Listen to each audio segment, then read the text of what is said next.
ಅಂಬಾನಿ ನ್ಯೂಸ್ಗೆ ಸ್ವಾಗತ. ಪ್ರತಿದಿನ ನ್ಯೂಸ್ ಅಪ್ಡೇಟ್ಗಾಗಿ ಸಬ್ಸ್ಕ್ರೈಬ್ ಮಾಡಿ. ಪ್ರಧಾನಿ ನರೇಂದ್ರ ಮೋದಿಯವರ 12 ವರ್ಷಗಳ ಯಶಸ್ವಿ ಆಡಳಿತಾವಧಿಯನ್ನು ಸಂಭ್ರಮಿಸಲು ಇಂದು ಚಿಂತಾಮಣಿಯ ಬಿಜೆಪಿ ಕಾರ್ಯಕರ್ತರು ವಿಶೇಷ ರೀತಿಯಲ್ಲಿ ಸಂಭ್ರಮಿಸಿದ್ದಾರೆ. ಚಿಂತಾಮಣಿಯ ಹೃದಯ ಭಾಗದಲ್ಲಿರುವ ಕೆಎಸ್ಆರ್ಟಿಸಿ ಡಿಪೋ ಎದುರಿನ ಗಣಪತಿ ದೇವಾಲಯದಲ್ಲಿ ಇಂದು ವಿಶೇಷ ಪೂಜೆ ನಡೆಯಿತು. ಮಾಜಿ ಸಂಸದ ಮುನಿಸ್ವಾಮಿ ಮತ್ತು ದೇವನಹಳ್ಳಿ ಬಿಜೆಪಿ ಮುಖಂಡ ವೇಣುಗೋಪಾಲ್ ಅವರ ನೇತೃತ್ವದಲ್ಲಿ ನೂರಾರು ಕಾರ್ಯಕರ್ತರು ಪಾಲ್ಗೊಂಡು ಪ್ರಧಾನಿ ಮೋದಿಯವರ ಆಯುರಾರೋಗ್ಯ ಮತ್ತು ದೇಶದ ಪ್ರಗತಿಗಾಗಿ ವಿಶೇಷ ಪ್ರಾರ್ಥನೆ ಸಲ್ಲಿಸಿದರು. ಪೂಜಾ ಕಾರ್ಯಕ್ರಮದ ನಂತರ ಬಿಜೆಪಿ ಮುಖಂಡ ಗೋಪಿ ಅವರ ಕಚೇರಿಯಲ್ಲಿ ಜಂಟಿ ಪತ್ರಿಕಾಗೋಷ್ಠಿಯನ್ನು ಹಮ್ಮಿಕೊಳ್ಳಲಾಗಿತ್ತು. ಈ ವೇಳೆ ಮಾತನಾಡಿದ ಮಾಜಿ ಸಂಸದ ಮುನಿಸ್ವಾಮಿ ಮತ್ತು ದೇವನಹಳ್ಳಿ ಗೋಪಿ, ಸ್ಥಳೀಯ ಮಟ್ಟದಲ್ಲಿನ ಸಾರ್ವಜನಿಕ ಸಮಸ್ಯೆಗಳ ಕುರಿತು ತೀವ್ರ ಆಕ್ರೋಶ ವ್ಯಕ್ತಪಡಿಸಿದರು. ಇದೇ ಸಂದರ್ಭದಲ್ಲಿ ಮಾಜಿ ಸಚಿವರ ಕಾರ್ಯವೈಖರಿಯ ವಿರುದ್ಧ ಗೋಪಿ ಅವರು ತೀವ್ರವಾಗಿ ಕಿಡಿಕಾರಿದರು. ಕಳೆದ 12 ವರ್ಷಗಳಲ್ಲಿ ರಾಷ್ಟ್ರೀಯ ಭದ್ರತೆ, ತಂತ್ರಜ್ಞಾನ ಮತ್ತು ಮೂಲಸೌಕರ್ಯ ವಲಯದಲ್ಲಿ ಭಾರತ ಕಂಡಿರುವ ಪ್ರಗತಿ ಅಭೂತಪೂರ್ವ. ಡಿಜಿಟಲ್ ಇಂಡಿಯಾ, ಸ್ಟಾರ್ಟ್ಅಪ್ ಇಂಡಿಯಾ ಮತ್ತು ಮೇಕ್ ಇನ್ ಇಂಡಿಯಾದಂತಹ ಯೋಜನೆಗಳು ಯುವಜನತೆಯ ಪಾಲಿಗೆ ವರದಾನವಾಗಿವೆ. 2047ರ ವೇಳೆಗೆ ಭಾರತವನ್ನು ವಿಕಸಿತ ಭಾರತವನ್ನಾಗಿ ರೂಪಿಸುವ ಗುರಿಯೊಂದಿಗೆ ಪ್ರಧಾನಿ ಮೋದಿ ಮುನ್ನಡೆಯುತ್ತಿದ್ದಾರೆ. ಇಂತಹ ಅಭಿವೃದ್ಧಿಪರ ನಿರ್ಧಾರಗಳಿಗೆ ಕಾಂಗ್ರೆಸ್ ಪಕ್ಷ ಅಡ್ಡಿಪಡಿಸುತ್ತಿದೆ ಎಂದು ನಾಯಕರು ಗಂಭೀರ ಆರೋಪ ಮಾಡಿದರು. ಒಟ್ಟಿನಲ್ಲಿ ಮೋದಿಯವರ 12 ವರ್ಷಗಳ ಆಡಳಿತಾವಧಿಯನ್ನು ಚಿಂತಾಮಣಿ ಬಿಜೆಪಿ ಕಾರ್ಯಕರ್ತರು ಹಬ್ಬದಂತೆ ಆಚರಿಸುವ ಮೂಲಕ ತಮ್ಮ ಬೆಂಬಲವನ್ನು ಪ್ರದರ್ಶಿಸಿದ್ದಾರೆ. ಎಲ್ಲರಿಗೂ ನಮಸ್ಕಾರ. ಈ ದಿನ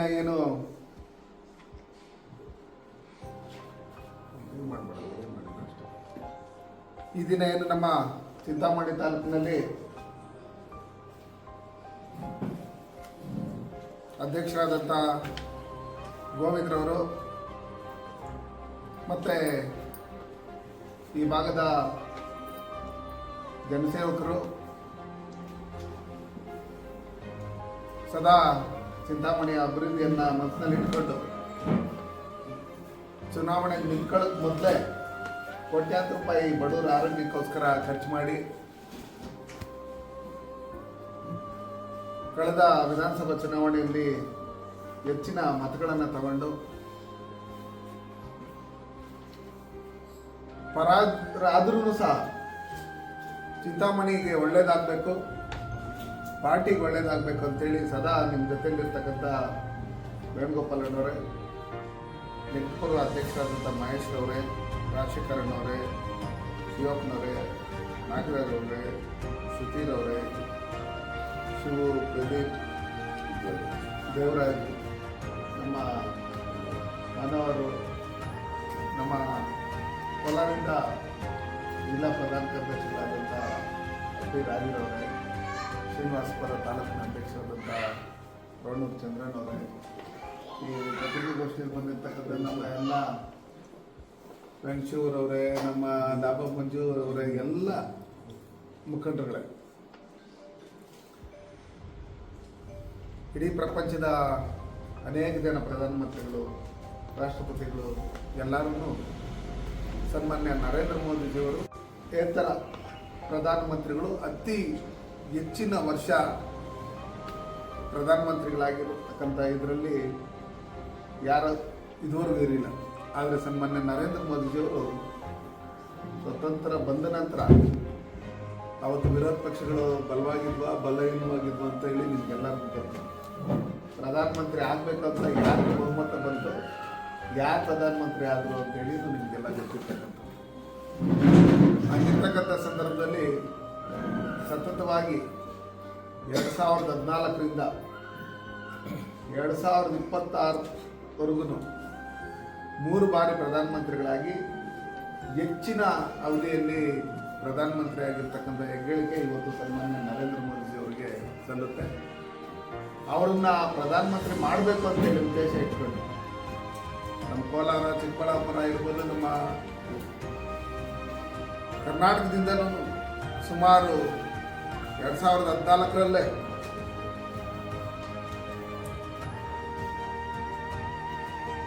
17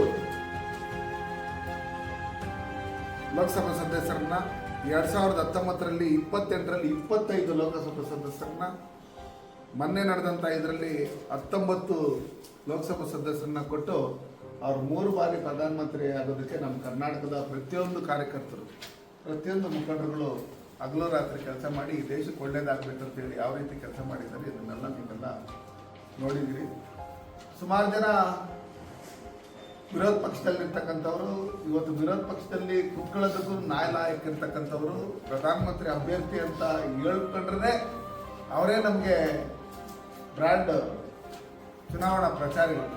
ಆ ಥರ ರಾಹುಲ್ ಗಾಂಧಿ ಹೆಸರು ಹೇಳಿದ ತಕ್ಷಣವೇ ಸಾಕು, ಇವ್ರಿಗೂ ನರೇಂದ್ರ ಮೋದಿ ಅವ್ರಿಗೆ ಏನು ವ್ಯತ್ಯಾಸ ಅಂತ ಅಂದಾಗ ಈ ಕಡೆಯಿಂದ ಆಲೂಗಡ್ಡೆ ಹಾಕಿದ್ರೆ ಆ ಕಡೆಯಿಂದ ಬಂಗಾರ ಬರ್ತಿದೆ ಅಂತ ಹೇಳ್ತಾರೆ. ನೆಲದೊಳಗಡೆ ಏನು ಬೆಳೆ ಬರುತ್ತೆ, ನೆಲದ ಮೇಲೆ ಯಾವುದು ಬೆಳೆ ಬರುತ್ತೆ, ರೈತರು ಯಾವ ಬೆಳೆನ ಎಷ್ಟು ದಿನಕ್ಕೆ ಅವ್ನು ಕೊಯ್ಲು, ಅದು ಯಾವ್ದು ಏನು ಕೆಜಿ ಎಷ್ಟು ಕೆಜಿ, ಅದು ಎಲ್ಲ ಆಗ್ತಾನೆ, ಎಲ್ಲೆಲ್ಲಿ ಇದು ಮಾಡ್ತಾನೆ, ಇದನ್ನೆಲ್ಲ ಟೋಟಲ್ ಆಗಿ ಗೊತ್ತಿಲ್ಲದೆ ಇರ್ತಕ್ಕಂಥವ್ರು, ಜನಸಾಮಾನ್ಯರ ಕಷ್ಟ ಸುಖ ಗೊತ್ತಿಲ್ಲದೆ ಇರ್ತಕ್ಕಂಥವ್ರು ಇಂಥವ್ರು ಈ ದೇಶದಲ್ಲಿ ಪ್ರಧಾನಮಂತ್ರಿ ಆಗೋದಕ್ಕೂ MLA ಆಗೋದಕ್ಕೂ ನಾಲಾಯಕರನ್ನ ಲೆಕ್ಕಾಚಾರದಲ್ಲಿ ಮಾಡಿದ ಸಂದರ್ಭದಲ್ಲಿ ಅವ್ರ ಕ್ಷೇತ್ರಗಳಲ್ಲಿ ಸೋಲ್ಸಿ ಕಳಿಸಿದ್ರೆ ನಾವು ಬೇರೆ ಬೇರೆ ರಾಜ್ಯಗಳಲ್ಲಿ ಚುನಾವಣೆಯಲ್ಲಿ ಗೆದ್ದಿರ್ತಕ್ಕಂಥವ್ರು ನೀವು ನೋಡಿದ್ರಿ. ಹಂಗಾಗಿ ಸನ್ಮಾನ್ಯ ನರೇಂದ್ರ ಮೋದಿ ಅವರು ಪ್ರಧಾನಮಂತ್ರಿ ಆಗಿರ್ತಕ್ಕಂಥವ್ರು ಒಂದು ಟೀ ಮಾಡ್ತಾ ಇದ್ದಂಥ ಮನೆಯಲ್ಲಿ ಅವ್ರ ತಂದೆ ಟೀ ಮಾಡ್ತಾ ಇದ್ರು. ಸನ್ಮಾನ್ಯ ನರೇಂದ್ರ ಮೋದಿಯವರು ಡಾಕ್ಟರ್ ಬಾಬಾ ಸಾಹೇಬ್ ಅಂಬೇಡ್ಕರ್ ಕೊಟ್ಟಿರ್ತಕ್ಕಂಥ ಸಂವಿಧಾನ ನಡೆಯುತ್ತೆ. ಅವ್ರು ಕೊಟ್ಟಿರ್ತಕ್ಕಂಥ ಏನು ಅವಕಾಶ ಇದೆ, ನಾನು ಈ ದೇಶದ ಪ್ರಧಾನಮಂತ್ರಿ ಆಗಬೇಕಂದ್ರೆ ಅದಕ್ಕೆ ಕಾರಣ ಡಾಕ್ಟರ್ ಬಾಬಾ ಸಾಹೇಬ್ ಅಂಬೇಡ್ಕರ್ ಕೊಟ್ಟಿರ್ತಕ್ಕಂಥ ಸಂವಿಧಾನ ಅಂತ ನರೇಂದ್ರ ಮೋದಿಜಿಯವರು ಹೇಳಿರ್ತಕ್ಕಂಥವ್ರು ನೀವು ಕೇಳಿದ್ವಿ.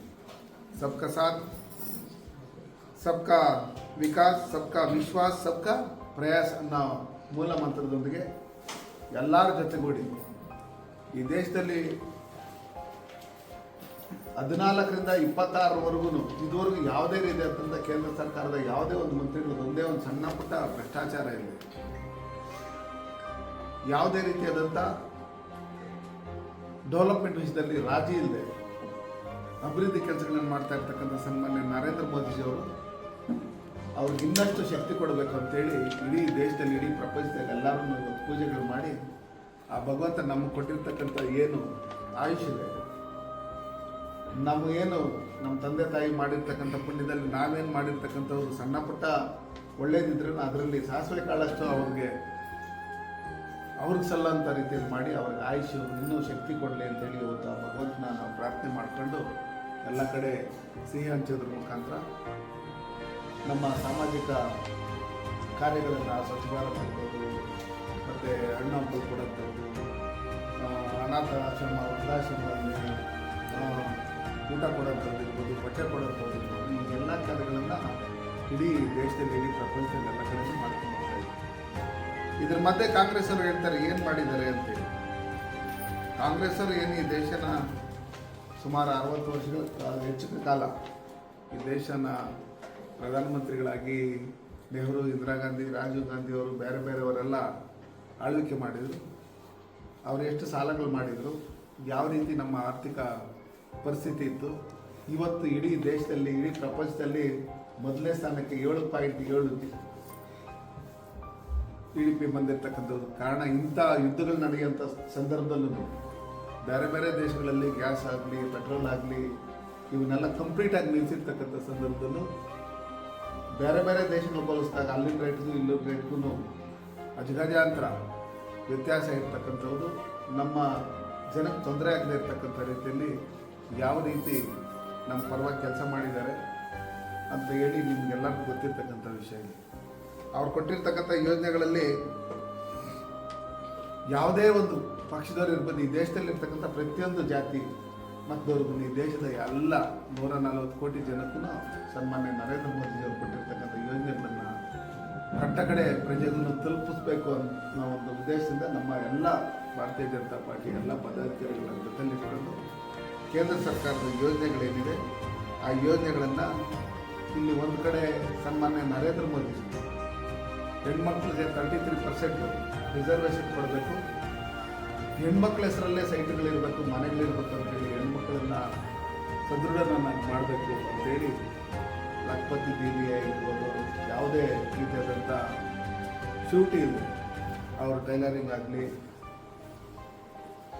ನಮ್ಮ ಕುರಿ ಸಾಕಾಣಿಕೆ, ಕೋಳಿ ಸಾಕಾಣಿಕೆ ಅಥವಾ ಬ್ಯೂಟಿಷಿಯನ್ ಕೆಲಸ ಮಾಡೋಂಥದ್ದಾಗಲಿ, ಇದೆಲ್ಲ ಬಿಗ್ಗೆಸ್ಟ್ ಮ್ಯಾಂಗೋ ಮಾರ್ಕೆಟ್, ಏಷ್ಯಲ್ಲಿ ಸೆಕೆಂಡ್ ಬಿಗ್ಗೆಸ್ಟ್ ಟೊಮೆಟೊ ಮಾರ್ಕೆಟ್ ಇದ್ದಿದ್ದರಿಂದ ಇವರು ಬೆಳೆದಿರ್ತಕ್ಕಂಥ ಬೆಳೆಗಳನ್ನು ಬೇರೆ ಬೇರೆ ರಾಜ್ಯಗಳಿಗೆ ಇದು ಮಾಡಬೇಕಂತೇಳಿ ಕಿಸಾನ್ ಟ್ರೈನನ್ನು ಕೊಟ್ಟು ಮಾವನ್ನ ಇಡೀ ದೇಶದಲ್ಲಿ, ಕರ್ನಾಟಕದಲ್ಲಿ, ಕೋಲಾರ ಚಿಕ್ಕಬಳ್ಳಾಪುರದಲ್ಲಿ ಬೆಳೆದಿರ್ತಕ್ಕಂಥ ಮಾವನ್ನು ಬೇರೆ ಬೇರೆ ಕಡೆ ಎಕ್ಸ್ಪೋರ್ಟ್ ಮಾಡೋದಕ್ಕೆ ಏನು ಲಾರಿಗಳಲ್ಲಿ ಹೋದರೆ ನಮಗೆ 100 ರೂಪಾಯಿ ಖರ್ಚಾಗ್ತಾ ಇತ್ತು, ಅದು 50 ರೂಪಾಯಿ ಖರ್ಚಲ್ಲಿ ಎಕ್ಸ್ಪೋರ್ಟ್ ಮಾಡೋದಕ್ಕೆ ಅನುಕೂಲ ಮಾಡಿಕೊಟ್ಟಿರ್ತಕ್ಕಂಥವ್ರು ಸನ್ಮಾನ್ಯ ನರೇಂದ್ರ ಮೋದಿಜಿಯವರು. ಇವತ್ತು ಈ ಚಿಂತಾಮಣಿಗೆ 15-15 ಕಿಲೋಮೀಟರ್ ಏನು ಬೈಪಾಸ್ ರೋಡ್ ಇದೆ. ಈ ಬೈಪಾಸ್ ರೋಡ್ಗೆ ಸುಮಾರು 350 ಕೋಟಿ ಹಣವನ್ನು ನೀವು ನನ್ನನ್ನು ಸಂಸದನನ್ನಾಗಿ ಮಾಡಿದ್ದಾದಮೇಲೆ 15-15 ಕಿಲೋಮೀಟರ್ಗೆ ಹಣ ಬಿಡುಗಡೆ ಮಾಡಿರ್ತಕ್ಕಂಥದ್ದು ಸನ್ಮಾನ್ಯ ನರೇಂದ್ರ ಮೋದಿಜಿಯವರು. ಇವತ್ತು ನಾವು ನೋಡ್ತಾ ಇದ್ದೀರಿ, ಸನ್ಮಾನ್ಯ ನರೇಂದ್ರ ಮೋದಿಜಿಯವರು ಭಾರತೀಯ ಜನತಾ ಪಾರ್ಟಿ ಮೊದಲಿಂದ ದೇಶ ಫಸ್ಟು ಅಂತೇಳಿ ಇದು ಮಾಡ್ತಾರೆ. ಯಾಕಂದರೆ ಎಲೆಕ್ಷನ್ ಮ್ಯಾನಿಫೆಸ್ಟೋಲ್ಲಿ ಕಾಂಗ್ರೆಸ್ ಅವರು ಒಂದೊಂದ್ಸಲಿ ಒಂದೊಂದು ಥರ ಇದು ಮಾಡ್ತಾರೆ. ದೇಶ ಅಂತ ಬಂದಾಗ ಈ ದೇಶದಲ್ಲಿ ಒಂದು ಸಂವಿಧಾನ, ಒಂದು ಪ್ರಧಾನಮಂತ್ರಿ, ಒಂದೇ ಬಾವುಟ ಇರಬೇಕು ಅಂತೇಳಿ ಹಿಂದೆ ದೀನ್ ದಯಾಳ್ ಉಪಾಧ್ಯಾಯರು, ಶ್ಯಾಮ್ ಪ್ರಕಾಶ್ ಮುಖರ್ಜಿ ಅವರು, ಡಾಕ್ಟರ್ ಬಾಬಾ ಸಾಹೇಬ್ ಅಂಬೇಡ್ಕರ್ ಅವರು ಯಾವ ರೀತಿ ಅದನ್ನು ಬೇಡಿಕೆ ಇಟ್ಕೊಂಡ್ಬಂದಿದ್ರು, ಅದೇ ರೀತಿಯಲ್ಲಿ ಇವತ್ತು ಆರ್ಟಿಕಲ್ 370 ತೆಗೆದು ಇವತ್ತು ಜಮ್ಮು ಕಾಶ್ಮೀರದಲ್ಲಿರ್ತಕ್ಕಂಥ ಜನ ಸಂತೋಷದಿಂದ ಜೀವನ ಮಾಡೋದಕ್ಕೆ, ಅವರು ಕಷ್ಟಪಟ್ಟು ಜೀವನ ಮಾಡೋದಕ್ಕೆ ಅನುಕೂಲ ಮಾಡಿಕೊಟ್ಟಿರ್ತಕ್ಕಂಥವ್ರು ಸನ್ಮಾನ್ಯ ನರೇಂದ್ರ ಮೋದಿಜಿಯವರು. ಹಿಂದೆ ಜಮ್ಮು ಕಾಶ್ಮೀರದಿಂದ ಬಂದು ದೇಶದಲ್ಲಿ ಎಲ್ಲಿ ಬೇಕಾದ್ರೂ ಅವ್ರ ಜಮೀನು ತಗೊಬೋದಾಗಿತ್ತು. ನಾವು ಹೋಗಿ ಅಲ್ಲಿ ಜಮೀನು ತಗೊಳ್ಳೋದಕ್ಕೆ ಅವಕಾಶ ಇರಲಿಲ್ಲ. ಅದಕ್ಕೆ ಅವಕಾಶಗಳು ಮಾಡಿಕೊಟ್ಟು ಇವತ್ತು ಜಮ್ಮು ಕಾಶ್ಮೀರದಲ್ಲಿ ಮಾಲ್ಗಳು, ಥಿಯೇಟರ್ಗಳೆಲ್ಲ ಸುಮಾರು 15-20 ವರ್ಷಗಳು ಮುಚ್ಚಿದ್ದಂಥದ್ದನ್ನು ಇವತ್ತು ಯಾರು ಈ ಕಾಂಗ್ರೆಸ್ಸಲ್ಲಿರ್ತಕ್ಕಂಥ ವಿರೋಧ ಪಕ್ಷದವರು ಆ ಜಮ್ಮು ಕಾಶ್ಮೀರದಲ್ಲಿ ಒಂದು ಧರಣಿ ಮಾಡಬೇಕಂದ್ರೆ, ಒಂದು ರ್ಯಾಲಿ ಮಾಡಬೇಕಂದ್ರೆ 100 ಸಲ ಯೋಚನೆ ಮಾಡ್ತಾ ಇದ್ರು, ಎಲ್ಲಿ ಬಾಂಬ್ ಬ್ಲಾಸ್ಟ್ ಆಗುತ್ತೆ ಅಂತೇಳಿ ಸೈನಿಕರ ಮೇಲೆ ಕಲ್ತೂರಾಟ ಮಾಡ್ತಾ ಇದ್ರು. ಅಲ್ಲಿರ್ತಕ್ಕಂಥ ಉಗ್ರಗಾಮಿಗಳು ಅವ್ರ ಕೆಲಸ ಇರಲಿಲ್ಲ. ಅಲ್ಲಿರ್ತಕ್ಕಂಥ ಏನು ಯುವಕರು ಇದ್ರು ಅವ್ರ ಕೆಲಸ ಇರ್ತಕ್ಕಂಥ ಸಂದರ್ಭದಲ್ಲಿ ಉಗ್ರವಾದಿಗಳ ಜೊತೆ ಸೇರ್ಕೊಂಡು ಅವ್ರ ಹಣ ಇಸ್ಕೊಂಡು ಸೈನಿಕರ ಮೇಲೆಲ್ಲ ಕಲ್ತೂರ್ತಾ ಇದ್ದಂಥದ್ದನ್ನು ನಿಲ್ಲಿಸಿ ಇವತ್ತು ಅವರಿಗೆ ಒಳ್ಳೆ ಒಳ್ಳೆ ವಿದ್ಯಾ ಶಾಲೆಗಳನ್ನು ಮತ್ತು ಎಜುಕೇಷನ್ ಇದನ್ನು ಕೊಟ್ಟು ಇವತ್ತು ಅನೇಕ ಕಾರ್ಖಾನೆಗಳನ್ನು ಕೊಟ್ಟು ಇವತ್ತು ಅಲ್ಲಿ ಟೂರಿಸಂ ಇನ್ನೊಂದು ಮತ್ತೊಂದು ಡೆವಲಪ್ ಆಗಿ ಇವತ್ತು ಅವ್ರು ನೆಮ್ಮದಿಯಿಂದ ಜೀವನ ಮಾಡ್ತಾ ಇದ್ದಾರೆ. ಅಂದರೆ ಅಲ್ಲಿರ್ತಕ್ಕಂಥ ಜಮ್ಮು ಕಾಶ್ಮೀರದಲ್ಲಿರ್ತಕ್ಕಂಥ ಹೆಣ್ಮಕ್ಳು ಸಾಮಾನ್ಯ ನಾಗರಿಕರು ಹೇಳ್ತಾರೆ, ನಾವು ದೇವ್ರನ್ನಂತೂ ನೋಡಿಲ್ಲ, ಆ ದೇವರನ್ನು ನಾವು ಸನ್ಮಾನ್ಯ ನರೇಂದ್ರ ಮೋದಿಜಿಯವರು ನೋಡ್ತಾ ಇದ್ದೀರಿ. ನಾವು ಹೊರಗಡೆ ಬರಬೇಕಾದ್ರೆ 100 ಸಲ ಯೋಚನೆ ಮಾಡಬೇಕಾಗಿತ್ತು. ಒಂದು ಥಿಯೇಟ್ರಿಗೆ ಹೋಗಿ, ಒಂದು ಮಾಲ್ಗೆ ಹೋಗಿ ನಾವು ಸುಮಾರು ವರ್ಷಗಳಾಗಿತ್ತು. ಇವತ್ತು ಅದೆಲ್ಲ ಏನು ಭಯ ಇಲ್ದಿರ ಇಲ್ಲಿ ನಾವು ಜೀವನ ಮಾಡ್ತಾ ಇದ್ದೀವಿ ಅಂದರೆ ಅದಕ್ಕೆ ಕಾರಣ ಸನ್ಮಾನ್ಯ ನರೇಂದ್ರ ಮೋದಿಜಿಯವರು, ಭಾರತೀಯ ಜನತಾ ಪಾರ್ಟಿ ಸರ್ಕಾರ. ಇವತ್ತು ಸನ್ಮಾನ್ಯ ನರೇಂದ್ರ ಮೋದಿಜಿಯವರು ಈ ದೇಶದಲ್ಲಿ ರಾಮ ಮಂದಿರ ಕಟ್ಟಬೇಕು ಅಂತೇಳಿ ಏನು 500 ವರ್ಷಗಳ ಬೇಡಿಕೆ ಇತ್ತು.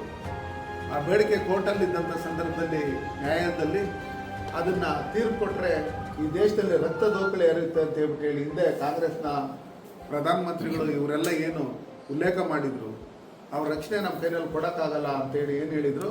ಆದರೆ ಸನ್ಮಾನ್ಯ ನರೇಂದ್ರ ಮೋದಿಜಿಯವರು ಕೋರ್ಟ್ಗೆ ಒಂದು ಇದು ಕೊಟ್ಟರು, ನೀವು ಏನು ತೀರ್ಪಿದೆ ಅದನ್ನು ನೀವು ತೀರ್ಮಾನ ಮಾಡಿ ನೀವು ಇಟ್ಕೊಳ್ಳಿ, ನಮ್ಮದೇನೂ ಅಭ್ಯಂತರ ಇಲ್ಲ. ಆ ರಕ್ಷಣೆ ಕೊಡೋಂಥದ್ದು ಇಡೀ ದೇಶದಲ್ಲಿ ಯಾವುದೇ ರೀತಿಯಾದಂಥ ಸಾವು ನೋವುಗಳು ಆಗದೇ ಇರ್ತಕ್ಕಂಥ ರೀತಿಯಲ್ಲಿ ನೋಡ್ಕೊಳ್ಳೋಂಥ ಜವಾಬ್ದಾರಿ ನಮ್ಮದು ಅಂತ ಹೇಳಿದಂಥ ಸಂದರ್ಭದಲ್ಲಿ, ತೀರ್ಪು ಕೊಟ್ಟಂಥ ಸಂದರ್ಭದಲ್ಲಿ ಈ ದೇಶದಲ್ಲಿ ಯಾವುದೇ ರೀತಿಯಾದಂಥ ಒಂದು ಸಣ್ಣ ಪುಟ್ಟ ಗಲಾಟೆಗಳು ಆಗದೇ ಇರ್ತಕ್ಕಂಥ ರೀತಿಯಲ್ಲಿ ಸನ್ಮಾನ್ಯ ನರೇಂದ್ರ ಮೋದಿಜಿಯವರು, ನಮ್ಮ ಅಮಿತ್ ಶಾ ಅವರು ನೋಡ್ಕೊಂಡಿರ್ತಕ್ಕಂಥವ್ರು.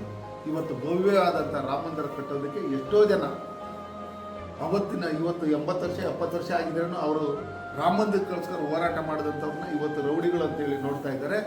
ಈ ರಾಜ್ಯದಲ್ಲಿ ಬಾಂಬ್ಗಳಿಟ್ಟಂಥವ್ರನ್ನ ನಮ್ಮ ಪ್ರಧಾನರು ಅಂತ ಹೇಳ್ಬಿಟ್ಟು ಹೇಳ್ತಾ ಇದ್ದಾರೆ.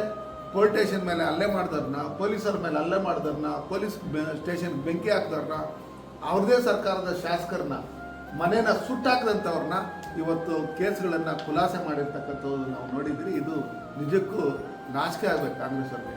ಯಾಕಂದರೆ ಈ ದೇಶದಲ್ಲಿ ಹುಟ್ಟಿ ಈ ದೇಶದಲ್ಲಿ ಬೆಳೆದು ಪ್ರತಿಯೊಂದು ಸವಲತ್ತುಗಳನ್ನು, ನೆಲ, ಜಲ, ಗಾಳಿ ಪ್ರತಿಯೊಂದನ್ನು ಅನುಭವಿಸಿ ಈ ದೇಶದ ವಿರುದ್ಧವಾಗಿ ಯಾರು ಕೆಲಸ ಮಾಡ್ತಾ ಇದ್ದಾರೆ ಅಂಥವ್ರಿಗೆ ಇವತ್ತು ಅಡುಗುದಾಣ ಸ್ವರ್ಗ ಆಗಿರ್ತಕ್ಕಂಥದ್ದು ಈ ಕರ್ನಾಟಕ ಆಗಿರ್ಬೋದು, ಕೇರಳ ಆಗಿರ್ಬೋದು, ಕಾಂಗ್ರೆಸ್ ಸರ್ಕಾರ ಇರ್ತಕ್ಕಂಥ ರಾಜ್ಯಗಳಾಗಿದೆ. ಇವತ್ತು ತೆಲಂಗಾಣ ಇದೆ. ಅದಕ್ಕೋಸ್ಕರ ಸನ್ಮಾನ್ಯ ನರೇಂದ್ರ ಮೋದಿಜಿಯವರು ಒನ್ ನೇಷನ್ ಒನ್ ಕಾರ್ಡ್ ಅಂತ ಬಂದು ಇಡೀ ದೇಶದಲ್ಲಿ ಇರ್ತಕ್ಕಂಥ ಯಾರೇ ಬಂದು ಯಾವುದೇ ಭಾಗದಲ್ಲಿ ಜೀವನ ಮಾಡ್ತಾ ಇದ್ರು ಅವ್ರು ರೇಷನ್ ತಗೊಳ್ಳೋದಕ್ಕೆ ಅನುಕೂಲ ಮಾಡಿಕೊಟ್ಟಿರ್ತಕ್ಕಂಥ ಸನ್ಮಾನ್ಯ ನರೇಂದ್ರ ಮೋದಿಜಿಯವರು. ಅದೇ ರೀತಿಯಲ್ಲಿ ನೀವು ನೋಡಿದಿರಿ, ಮೊದಲು ಮೆಡಿಕಲ್ ಕಾಲೇಜುಗಳು ಎಷ್ಟಿದ್ವು, ಏಮ್ಸ್ ಎಷ್ಟಿತ್ತು, IITಗಳು ಎಷ್ಟಿತ್ತು, ಇವತ್ತು ಎಷ್ಟಾಗಿದೆ, ಟ್ರೈನ್ಗಳು ಎಷ್ಟು ಬರ್ತಾ ಇದ್ವು, ಇವತ್ತು ಒಂದೇ ಭಾರತ್ ಟ್ರೈನ್ ಇರ್ಬೋದು, ಬುಲೆಟ್ ಟ್ರೈನ್ಗಳಿರ್ಬೋದು, ಇವನ್ನೆಲ್ಲ ಕೊಟ್ಟು ಪ್ರತಿಯೊಂದು ಭಾಗದಲ್ಲೂ ನಾವು ಚಿಕ್ಕಬಳ್ಳಾಪುರದಿಂದ ಏನು ಬಂಗಾರಪೇಟೆಗೆ ಹೋಗೋದಕ್ಕೆ ರೈಲ್ವೆ ಟ್ರ್ಯಾಕ್ ಇತ್ತು, ಆ ರೈಲ್ವೆ ಟ್ರ್ಯಾಕ್ ಎಲೆಕ್ಟ್ರಿಕ್ ಲೈನ್ ಇರಲಿಲ್ಲ, ಅದಕ್ಕೂ ಎಲೆಕ್ಟ್ರಿಕ್ ಲೈನ್ ಕೊಟ್ಟು ಎಲ್ಲ ರೈಲ್ವೆ ಸ್ಟೇಷನ್ಗಳನ್ನು ಅಪ್ಗ್ರೇಡ್ ಮಾಡಿರ್ತಕ್ಕಂಥ ಕೀರ್ತಿ ಸನ್ಮಾನ್ಯ ನರೇಂದ್ರ ಮೋದಿಜಿಯವ್ರಿಗೆ ಸೇರಬೇಕು. ಇವತ್ತು ಹಳ್ಳಿಗೆ ಸಂಪರ್ಕ ಕಲ್ಪಿಸುವಂಥ ಪ್ರಧಾನಮಂತ್ರಿ ಗ್ರಾಮ ಸಡಕ್ ಯೋಜನೆಯಲ್ಲಿ ಸುಮಾರು ಲಕ್ಷಾಂತರ ಕಿಲೋಮೀಟರ್ ರೋಡ್ಗಳನ್ನು ಮಾಡ್ಕೊಂಡು ನಮ್ಮ ಲೋಕಸಭಾ ಕ್ಷೇತ್ರದಲ್ಲೂ ಸುಮಾರು 177 ಕಿಲೋಮೀಟರ್ ರಸ್ತೆಗಳನ್ನು ಕೊಟ್ಟಿರ್ತಕ್ಕಂಥ ಕೀರ್ತಿ ಸನ್ಮಾನ್ಯ ನರೇಂದ್ರ ಮೋದಿಜಿಯವ್ರಿಗೆ ಸೇರಬೇಕು. ನಮ್ಮ ದೇವನಹಳ್ಳಿ ಅಂತಾರಾಷ್ಟ್ರೀಯ ವಿಮಾನವನ್ನು 2ನೇದು ಟರ್ಮಿನಲ್ ಕೊಟ್ಟಿರ್ತಕ್ಕಂಥ ಕೀರ್ತಿ ಸನ್ಮಾನ್ಯ ನರೇಂದ್ರ ಮೋದಿಜಿಯವರಿಗೆ, ಯಡಿಯೂರಪ್ಪ ಅವರಿಗೆ, ಬೊಮ್ಮಾಯಿ ಅವರಿಗೆ, ಭಾರತೀಯ ಜನತಾ ಪಾರ್ಟಿ ಸೇರಬೇಕು. ಈ ದೇಶದಲ್ಲಿ ರೈತರ ಮಕ್ಕಳು ಚೆನ್ನಾಗಿರ್ಬೇಕಂತೇಳಿ ಸನ್ಮಾನ್ಯ ನರೇಂದ್ರ ಮೋದಿಜಿಯವರು ಏನು ಕಿಸಾನ್ ಸನ್ಮಾನ್ ಯೋಜನೆಯಲ್ಲಿ 6,000 ಕೊಟ್ಟರೆ ಸನ್ಮಾನ್ಯ ಯಡಿಯೂರಪ್ಪ ಅವರು 4,000 ಕೊಟ್ಟಿರ್ತಕ್ಕಂಥದ್ದು, ಅದನ್ನು ವಾಪಸ್ ತಗೊಂಡಿರ್ತಕ್ಕಂಥ ಖಳನಾಯಕರು ಈ ಕಾಂಗ್ರೆಸ್. ಅದೇ ರೀತಿಯಲ್ಲಿ ಚೆನ್ನೈ ಎಕ್ಸ್ಪ್ರೆಸ್ ನಾಳೆ ನಾವೇನು ಚೆನ್ನೈಗೆ 5 ಅವರ್ ನಾವು ಹೋಗ್ಬೇಕಾಗಿತ್ತು, ಇವತ್ತು ಆ ರಸ್ತೆಯನ್ನು ನಮ್ಮ ಲೋಕಸಭಾ ಕ್ಷೇತ್ರದಲ್ಲಿ ಸುಮಾರು 70 ಕಿಲೋಮೀಟರ್ ರಸ್ತೆಯನ್ನು ಬಿಟ್ಟು ಸುಮಾರು 8,000 ಕೋಟಿ ಹಣಗಳನ್ನು ಬಿಡುಗಡೆ ಮಾಡಿ ಇವತ್ತು ಆ ರಸ್ತೆ ಕೆಲಸ ನಮ್ಮ ಟರ್ಮಲ್ಲೇ 1 ವರ್ಷಕ್ಕೆ ಮೊದಲೇ ಅದು ನಮ್ಮ ಕರ್ನಾಟಕದ ಫಿನಿಶ್ ಆಯಿತು. ಆಂಧ್ರ ತಮಿಳುನಾಡು ಇನ್ನೂ ಕೆಲಸ ನಡೀತಾ ಇದೆ. ಇವತ್ತು ನಾವು ಇದನ್ನೆಲ್ಲ ನೋಡಿದಂಥ ಹೈವೇಗಳಿರ್ಬೋದು, ಟನಲ್ಗಳಿರ್ಬೋದು, ಇವನ್ನೆಲ್ಲ ಎಲ್ಲೆಲ್ಲಿ ಅಂತಾರಾಷ್ಟ್ರೀಯದ ಯಾವ್ದಾದ್ರು ನಮ್ಮ ದೇಶದಲ್ಲಿ ರಸ್ತೆಗಳನ್ನು ಮತ್ತು ಬ್ರಿಡ್ಜ್ಗಳನ್ನು ನೋಡಿದಂಥ ಸಂದರ್ಭ ಎಲ್ಲ ಬೇರೆ ದೇಶದಲ್ಲಿ ಮಾಡಿರೋದು ಅಂತ ಸುಮಾರು ಜನ ಬೆರಗಾಗ್ತಾರೆ. ಆದರೆ ಎಲ್ಲ ದೇಶಗಳನ್ನು ಹಿಂದೆ ಇಕ್ಕಿ ಅಭಿವೃದ್ಧಿ ವಿಷಯದಲ್ಲಿ ಯಾವ ರೀತಿ ಸನ್ಮಾನ್ಯ ನರೇಂದ್ರ ಮೋದಿಯವರು ಮುನ್ನಡೆಸ್ತಾ ಇದ್ದಾರೆ. ಇವತ್ತು ಇಡೀ ಪ್ರಪಂಚದಲ್ಲಿ ಸುಮಾರು 22ಕ್ಕೂ ಹೆಚ್ಚಿನ ದೇಶಗಳು ಆ ದೇಶದ ಅತ್ಯುನ್ನತ ಪ್ರಶಸ್ತಿಗಳನ್ನು ಯಾವ ರೀತಿ ನಮ್ಮ ದೇಶದಲ್ಲಿ ಭಾರತ ರತ್ನ ಪ್ರಶಸ್ತಿ ಇದೆಯೋ ಅದೇ ರೀತಿಯಲ್ಲಿ ಅದಕ್ಕಿಂತ ಆ ರೀತಿ ಈಕ್ವಲ್ ಆಗಿರ್ತಕ್ಕಂಥ ಪ್ರಶಸ್ತಿಗಳನ್ನು ಸನ್ಮಾನ್ಯ ನರೇಂದ್ರ ಮೋದಿಯವರು ಕೊಟ್ಟು ಇವತ್ತು ವಿಶ್ವ ನಾಯಕರು ಅಂತೇಳಿ ಯಾವುದೇ ದೇಶದಲ್ಲಿ ಯುದ್ಧಗಳು ನಡೆದಂಥ ಸಂದರ್ಭದಲ್ಲಿ ನಮ್ಮ ದೇಶದ ಪ್ರಜೆಗಳಲ್ಲಿ ಸಿಕ್ಕಾಕೊಂಡಿದ್ದಂಥ ಸಂದರ್ಭದಲ್ಲಿ ಅವ್ರನ್ನ ಸುರಕ್ಷಿತವಾಗಿ ಈ ದೇಶಕ್ಕೆ ವಾಪಸ್ ತಗೊಂಬಂದಿರ್ತಕ್ಕಂಥದ್ದು, ವಿದ್ಯಾರ್ಥಿಗಳನ್ನು ವಾಪಸ್ ತಗೊಂಬಂದಿರ್ತಕ್ಕಂಥದ್ದು. ನಮ್ಮ ತುಮಕೂರಿನ ಒಂದು ವಿದ್ಯಾರ್ಥಿ, ಮೆಡಿಕಲ್ ವಿದ್ಯಾರ್ಥಿ ತೀರೋಗಿದ್ದಂಥ ಸಂದರ್ಭದಲ್ಲಿ 2 ದೇಶಕ್ಕೆ ಹೇಳಿ ಯುದ್ಧ ನಿಲ್ಲಿಸಿ ಅವ್ರ ಡೆಡ್ ಬಾಡಿನ ಅವರು ಅಂತಿಮ ಸಂಸ್ಕಾರಕ್ಕೆ ಅವರ ತಂದೆ ತಾಯಿಗೆ ಮಡಿಲು ಸೇರಿಸಿರ್ತಕ್ಕಂಥ ಕೀರ್ತಿ ಸನ್ಮಾನ್ಯ ನರೇಂದ್ರ ಮೋದಿಜಿಯವ್ರಿಗೆ ಸೇರಬೇಕು. ಕರೋನಾ ಅಂತ ಮಹಾ ರೋಗ ಬಂದಂಥ ಸಂದರ್ಭದಲ್ಲಿ ಇಡೀ ಪ್ರಪಂಚ ತತ್ತರಿಸಿರ್ತಕ್ಕಂಥ ಸಂದರ್ಭದಲ್ಲಿ ಈ ಕಾಂಗ್ರೆಸ್ ಸರ್ಕಾರ 60-70 ವರ್ಷ ಏನು ಆಡಳಿತ ನಡೆದು ಪೋಲಿಯೋ ಲಸಿಕೆ ಕಂಡುಹಿಡಿಯೋದಕ್ಕೆ 20 ವರ್ಷ, 30 ವರ್ಷ, 40 ವರ್ಷ ನಡೆಯಿತು. ಆದರೆ ಸನ್ಮಾನ್ಯ ನರೇಂದ್ರ ಮೋದಿಜಿಯವರು ಪ್ರಧಾನಮಂತ್ರಿ ಆದಮೇಲೆ ಏನು ಕರೋನಾ ಬಂತು 2019ರಲ್ಲಿ ಒಂದೇ ಬಾರಿ 2 ಲಸಿಕೆನ ಕೋವಿಶೀಲ್ಡ್ ಮತ್ತು ಕೋವ್ಯಾಕ್ಸಿನ್ ಅಂತ 2ನ್ನ ಕಂಡುಹಿಡಿದು ಇಡೀ ದೇಶದಲ್ಲಿರ್ತಕ್ಕಂಥ ಪ್ರತಿಯೊಬ್ಬರಿಗೂ ಉಚಿತವಾಗಿ ಕರೋನಾ ವ್ಯಾಕ್ಸಿನ್ ರಾಹುಲ್ ಗಾಂಧಿಗೂ ಸೇರಿ, ಇಲ್ಲಿರ್ತಕ್ಕಂಥ ಸುಧಾಕರ್ ಅವ್ರಿಗೂ, ಸಿದ್ದರಾಮಯ್ಯವ್ರಿಗೂ, DK ಶಿವಕುಮಾರ್ ಅವ್ರಿಗೂ ಸೇರಿ ಉಚಿತವಾಗಿ ಕೊಟ್ಟಿರ್ತಕ್ಕಂಥ ಕೀರ್ತಿ ಸನ್ಮಾನ್ಯ ನರೇಂದ್ರ ಮೋದಿಜಿಯವ್ರಿಗೆ ಸೇರಬೇಕು. ಇಡೀ ಪ್ರಪಂಚದಲ್ಲಿ 180ಕ್ಕೂ ಹೆಚ್ಚಿಗೆ ರಾಷ್ಟ್ರಗಳಿಗೆ ಉಚಿತವಾಗಿ ನಾವು ಕರೋನಾ ಲಸಿಕೆಯನ್ನು ಕೊಟ್ಟಿರ್ತಕ್ಕಂಥ ಕೀರ್ತಿ ಸನ್ಮಾನ್ಯ ನರೇಂದ್ರ ಮೋದಿಜಿಯವರಿಗೆ, ನಮ್ಮ ದೇಶದ ವಿಜ್ಞಾನಿಗಳಿಗೆ, ಡಾಕ್ಟರ್ಗಳಿಗೆ ಮತ್ತು ನಮ್ಮ ಏನು ಮಂತ್ರಿಗಳ ಅವ್ರಿಗೆ ಸೇರಬೇಕು. ಭಾರತೀಯ ಜನತಾ ಪಾರ್ಟಿ ಸರ್ಕಾರಕ್ಕೆ ಸೇರಬೇಕು. ಇವತ್ತು ಏನು ಸನ್ಮಾನ್ಯ ನರೇಂದ್ರ ಮೋದಿಜಿಯವರು ಪ್ರಧಾನಮಂತ್ರಿ ಆಗಿದೆ, ಇವತ್ತು ಕರ್ನಾಟಕದಲ್ಲಿ ಮೆಟ್ರೋ ಇರ್ಬೋದು, ಇವತ್ತು ರಸ್ತೆಗಳಿರ್ಬೋದು, ಚೆನ್ನೈ ಎಕ್ಸ್ಪ್ರೆಸ್ ಕಾರಿಡಾರ್ ಇರ್ಬೋದು, ಮೈಸೂರು ಎಕ್ಸ್ಪ್ರೆಸ್ ಹೈವೇ ಇರ್ಬೋದು, ತುಮಕೂರು ರಸ್ತೆ ಇರ್ಬೋದು,